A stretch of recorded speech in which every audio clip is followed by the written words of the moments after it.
शेळी विक्रीचे आमिष दाखवून एका सायबर चोरट्याने सांगलीतील सिमकाच्या माध्यमातून ठाणे आणि सोलापूर येथील चौघांना 1,91,100 रुपयांचा गंडा घातल्याचा प्रकार उघडकीस आला आहे.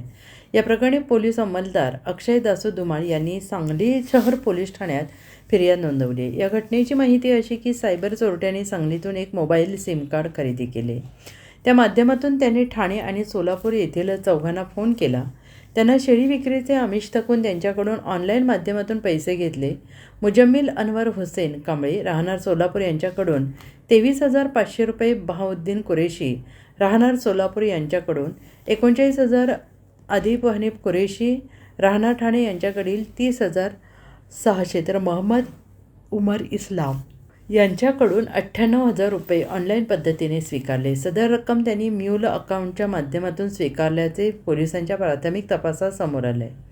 सदर प्रकार दिनांक 30 डिसेंबर 2025 ते 6 मार्च 2026 या कालावधीत घडलेले आहे. याबाबत सांगली शहर पोलीस ठाण्यात फिर्याद दाखल झाल्यानंतर पोलिसांनी अज्ञात चोरट्याविरोधात फसवणुकीचा गुन्हा दाखल केला आहे. Bureau report, SBN Marathi, Sangli.